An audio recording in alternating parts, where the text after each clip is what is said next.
Baik, pada kesempatan kali ini kita akan membahas mengenai aturan sinus dan aturan kosinus. Nah, di sini silakan perhatikan lingkaran luar segitiga ABC ya. Dengan titik pusatnya adalah 0 atau O ya, titik pusatnya adalah O dan jari-jarinya R. Ini R nih. Ini jari-jari R. Di mana A, B, dan C itu masing-masing mewakili sisi BC. Jadi mewakili sisi BC.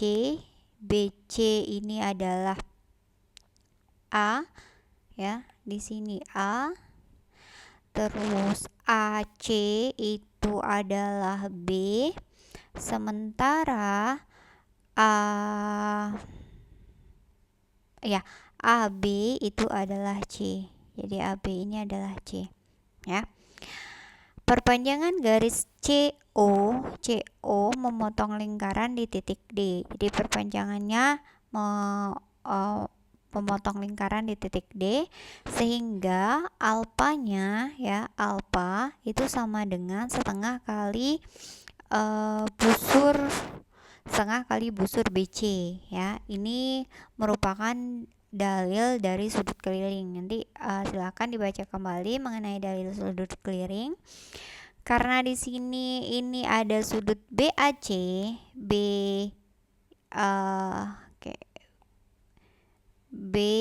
ya, BAC ya, itu sama dengan alpha, dan sudut BDC itu juga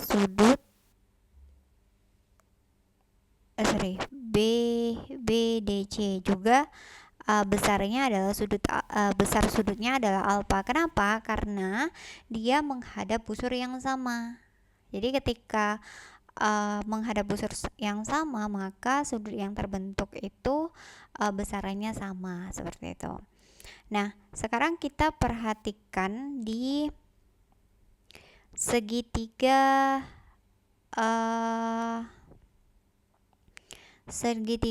CDB. Segitiga CDB ya.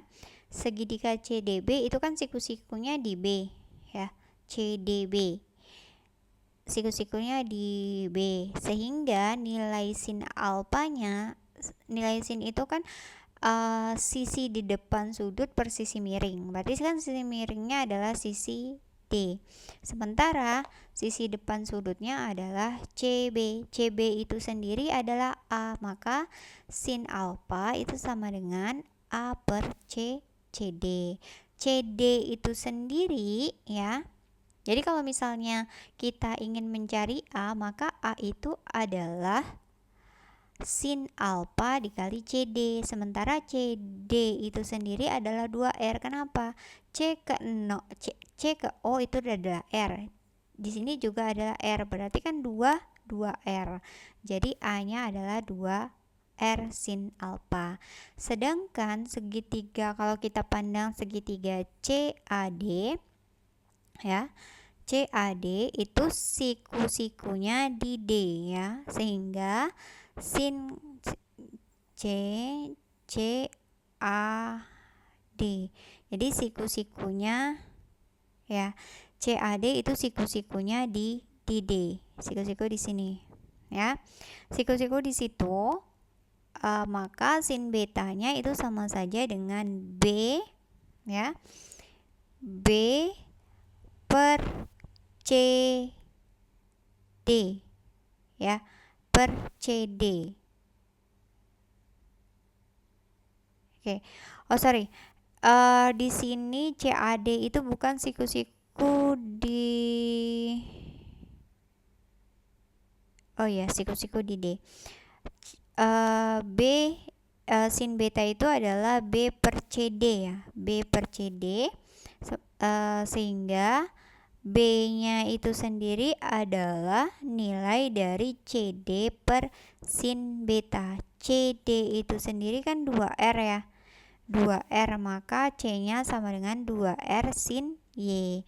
Sehingga kita peroleh A itu sama dengan 2R sin alpha Jadi A per sin alfa itu sama dengan 2R, B per sin beta itu sama dengan 2R, dan kita peroleh juga C per sin Y itu sama dengan 2R. Sehingga aturan ini bisa ditulis menjadi A per sin A sama dengan B per sin B sama dengan C per sin A per sin alfa sama dengan B per sin beta dan C per sin gamma itu sama dengan 2R. Nah, aturan inilah yang disebut sebagai aturan dari sinus ya, aturan sinus seperti itu.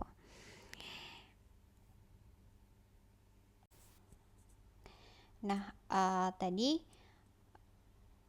kita sudah dapat terkait aturan sinus ya. Jadi aturan sinus itu nantinya berlaku untuk semua jenis segitiga. Jadi sehingga untuk persamaan umumnya ditulis menjadi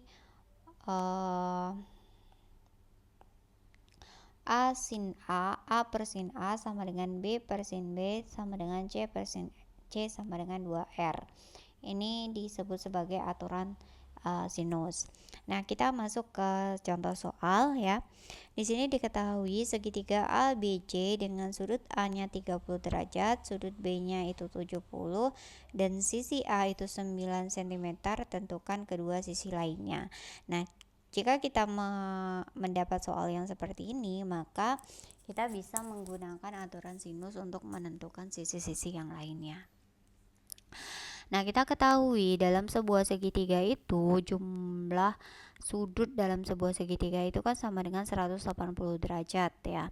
Jadi kalau sudut A ini 30 derajat, sudut B-nya itu 70 derajat, maka sudut C-nya adalah 80 derajat. Seperti itu ya. Nah, di sini kita bisa menentukan karena yang diketahui di depan sudut A ini berarti A ya, A. Berarti untuk aturan sinusnya berlaku A per sin apa? Sin A itu adalah sin 30 sama dengan B per sin B. Sin B-nya berapa? B ini di sini ya, ini B, yang ini C. Di depan sudut C itu adalah C. Berarti B sin 70. Oke, yang ini. Nah, A-nya itu kan udah didapat 9 cm.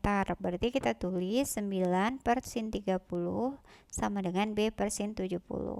Jadi nanti kita cari sin 30 itu berapa. Sin 30 itu setengah ya, setengah. Kalian bisa menggunakan pecahan atau menggunakan bentuk desimal, itu terserah. Nanti sin 30 itu adalah 0,939, itu bisa dicari menggunakan kalkulator ataupun tabel nilai sinus dan kosinus ya. Sehingga di sini diperoleh B dikali dengan 0,5 itu bisa ditulis sebagai setengah B. 9 dikali 0,939 itu hasilnya adalah 8,451. Sementara B itu artinya 8,451 dibagi dengan 1/2 itu sama saja dengan 8,451 dikali dengan 2, maka hasilnya adalah 16,906. Kan yang di sini ditanya adalah kedua sisi lainnya. Setelah kita menghasilkan nilai B, kita bisa mencari nilai C. Nilai C bisa menggunakan perbandingan antara A sin A per C sin C ataupun B sin B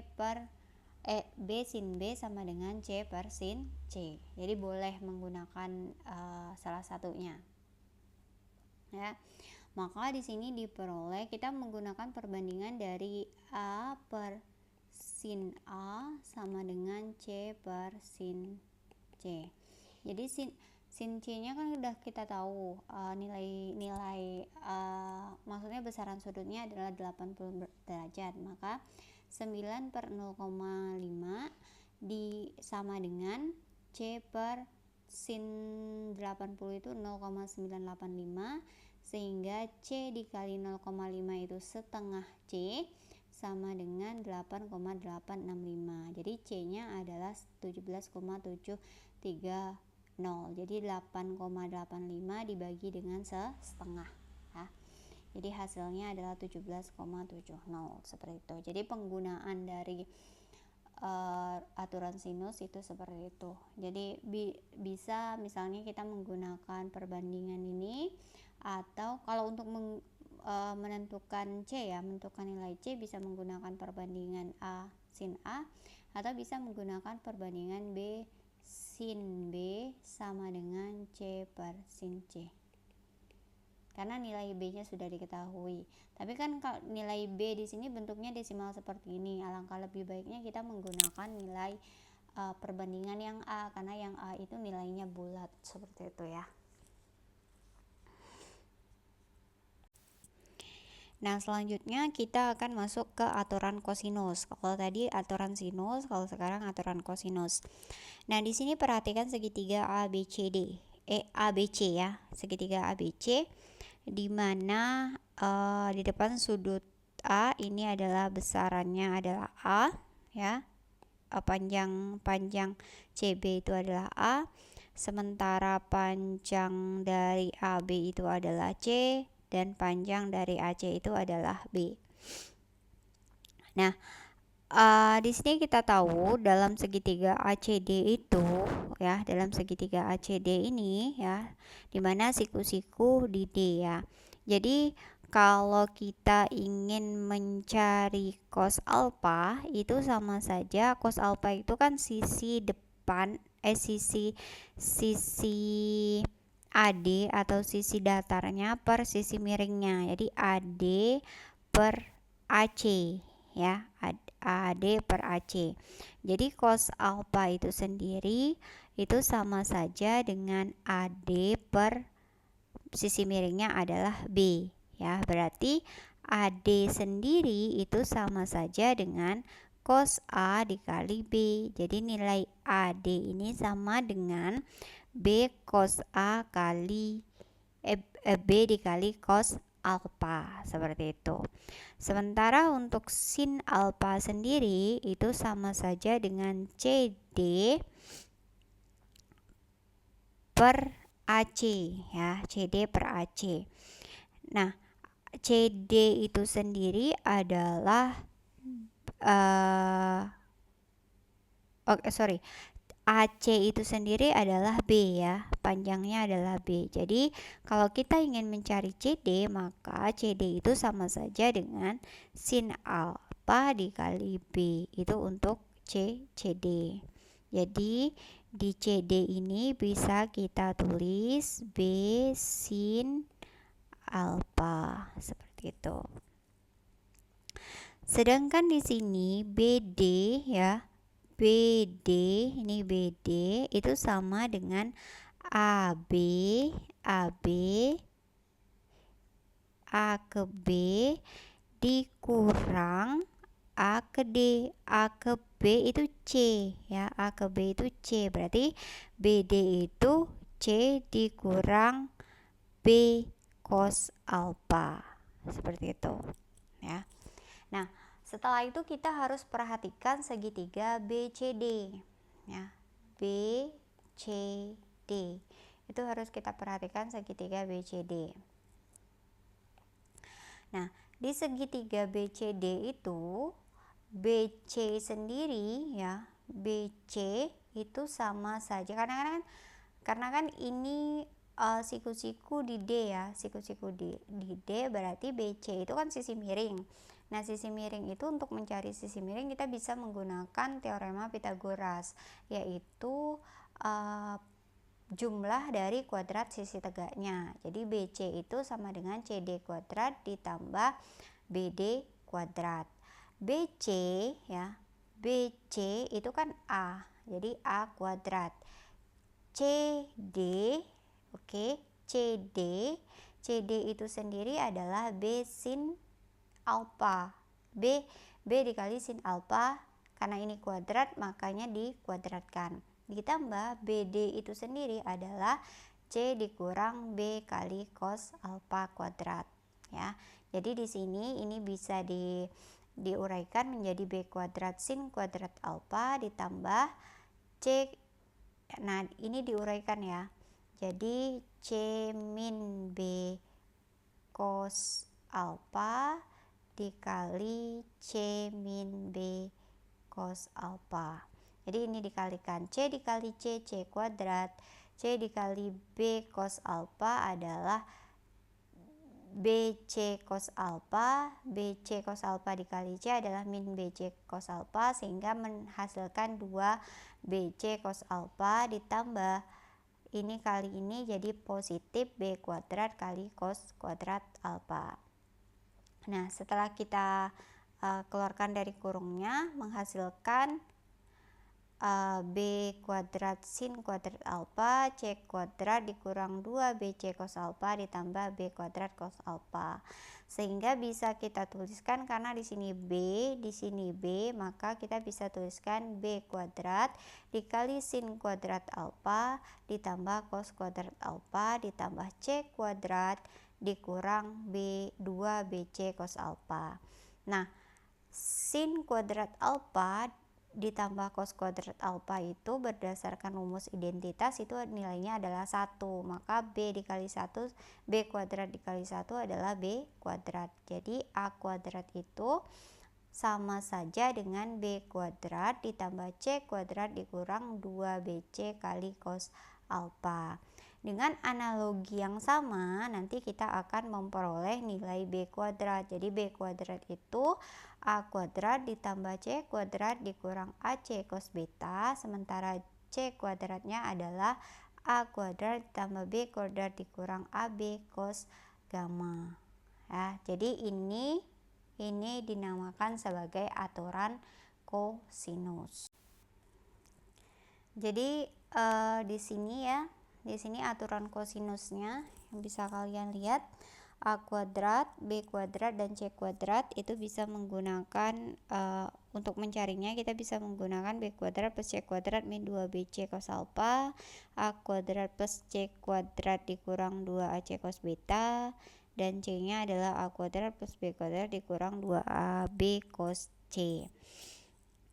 Nah, di sini ya, dari rumus-rumus ini kita bisa menurunkan atau bisa mencari nilai cos A, cos B, ataupun cos C. Nanti silahkan ini kalian baca ya.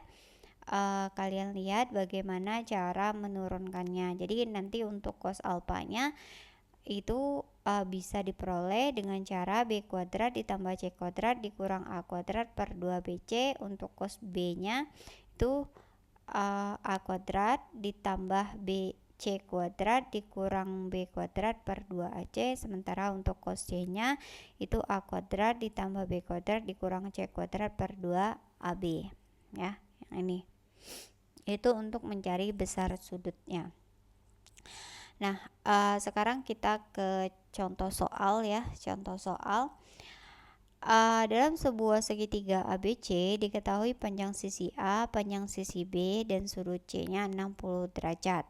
Nah, kalau soal-soal seperti ini tidak memungkinkan, sebenarnya bisa memungkinkan untuk menggunakan aturan sinus, tapi di sini kita mencoba menggunakan aturan kosinus. Jadi segitiga ABC di mana sudut di C-nya itu 60 derajat, sementara panjang A ya, panjang A itu artinya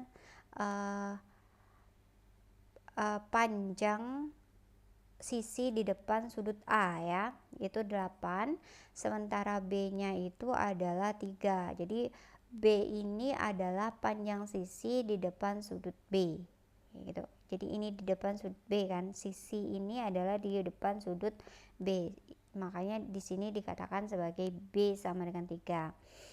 Nah, berarti yang di sini ini adalah C. ya. Ini C. Jadi kalau untuk menentukan sisi C, kita bisa menggunakan rumus aturan kosinus yang untuk C. Jadi C kuadrat sama dengan A kuadrat ditambah B kuadrat dikurang 2AB cos C. Jadi C kuadrat, A-nya itu 8, B-nya itu 3, dikurang 2 dikali 8 kali 3 dikali cos 60. Cos 60 itu setengah ya, atau 0,5. Ini 8 kuadrat 64, 3 kuadrat itu 9, ini dikali hasilnya 48, dikali dengan 0,5 hasilnya adalah 24.